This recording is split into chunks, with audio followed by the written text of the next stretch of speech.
Good evening and thank you for joining us for KREM News at 10 tonight. I'm Mark Hanrahan. New tonight, Spokane Mayor Nadine Woodward has appointed a new director of the Spokane Community Housing and Human Services Department. Jen Sarastadis will take over her new role on January 3rd. She previously has worked with both Spokane Neighborhood Action Partners, or SNAP, and was a member of the AmeriCorps Vista program. The position remained open when former director Cupid Alexander resigned and later accused City Administrator Johnny Perkins of treating him differently due to his race. Woodward later ordered an investigation into those allegations.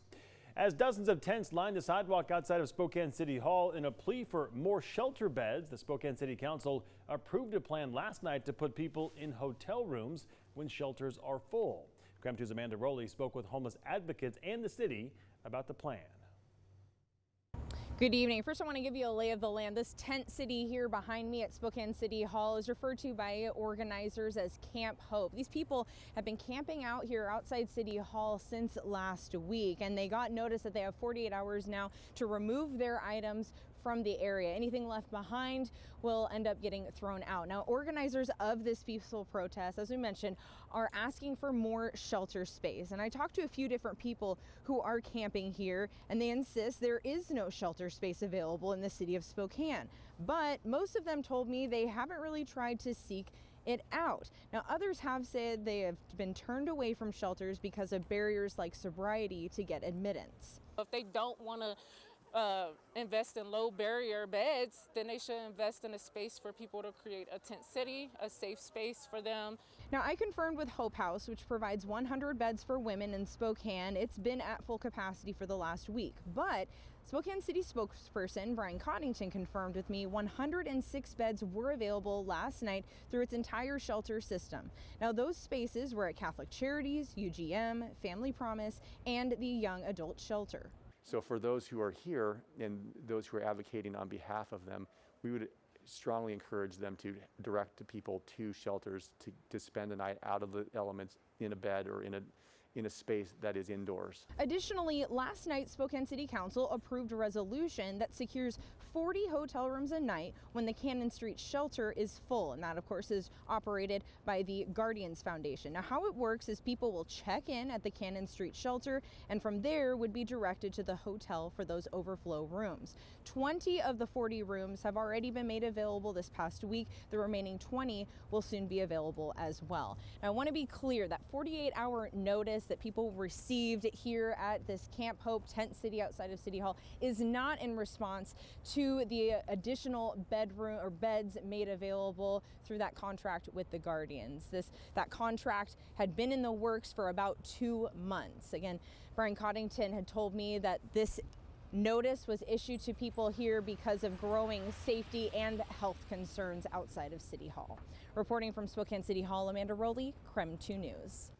Well, the weekend snow was finally enough to open 2 of our local ski resorts. Mount Spokane posted this picture on the left-hand side of your screen just a few days ago. They posted they waited to see how the snow accumulated before announcing their opening day.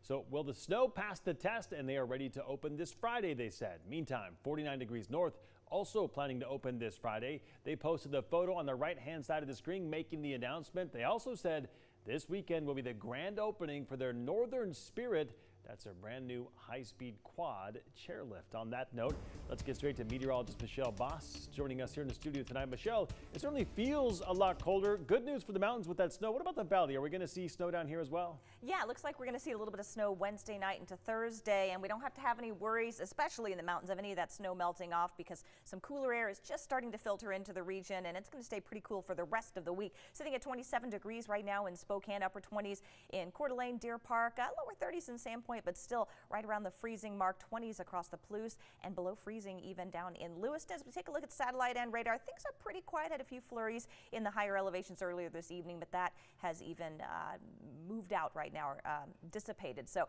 going to be a pretty quiet night overnight with partly cloudy to mostly cloudy skies. Morning temperatures tomorrow are going to be a little bit chilly, starting off in the 20s, and kind of a cool afternoon. We'll just make it to freezing. Snow moves in Wednesday night into Thursday. It should be light snow, but just be prepared for light dusting for your Thursday morning commute, and even a few snow showers for your afternoon commute as well. High temperatures not making it above freezing.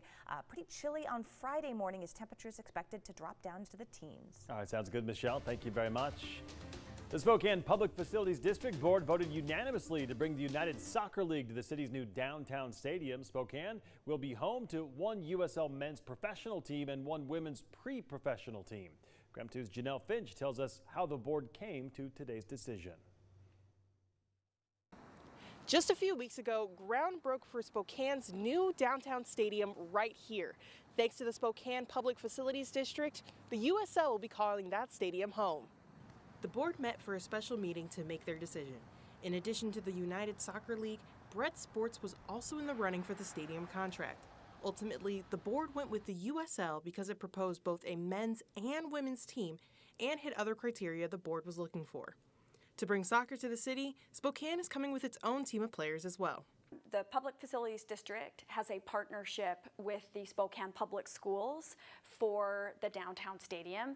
Spokane Public Schools is building the downtown stadium. The Spokane Public Facilities District will be the operator of the stadium.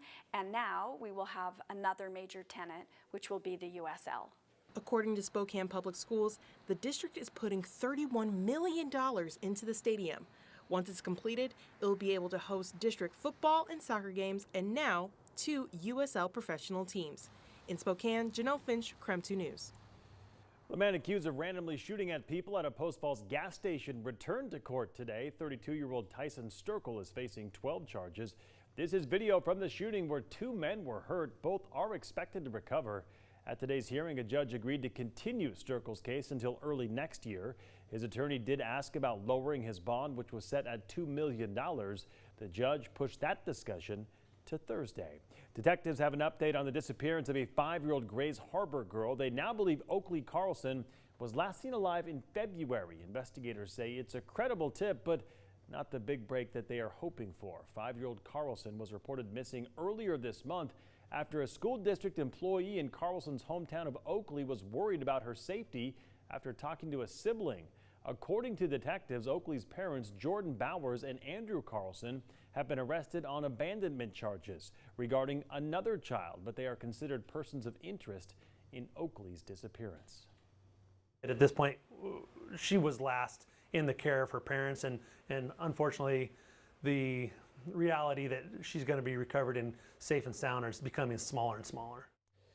The family owns a 315-acre property, and detectives searched that land for days with volunteers, dogs, and drones, and they did not find anything. Detectives say they have other tips and leads to follow up on, but they are still waiting on that big tip, they said.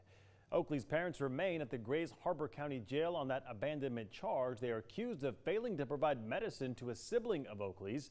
They'll be in court at the end of this month. Well, a former Seattle Seahawk accused in April of killing 6 people in South Carolina before taking his own life suffered from severe brain damage. Researchers at Boston University say Philip Adams, a corner who played 1 game for Seattle back in 2011, had stage 2 CTE. Symptoms of that include anxiety, paranoia, memory loss, and aggression. Researchers compared Adams' brain damage to that of former NFL player and convicted murderer Aaron Hernandez, who was diagnosed with CTE after murdering a man and taking his own life back in 2017. Well, the city of Spokane has given out millions of dollars in rental assistance. Coming up after the break, we'll hear from one local landlord about how it's helped him, plus how you can apply for it as well. Plus, later in the broadcast, more than 100 people still unaccounted for after a tornado outbreak in the Midwest and South. A look at the massive recovery process coming up later in the show.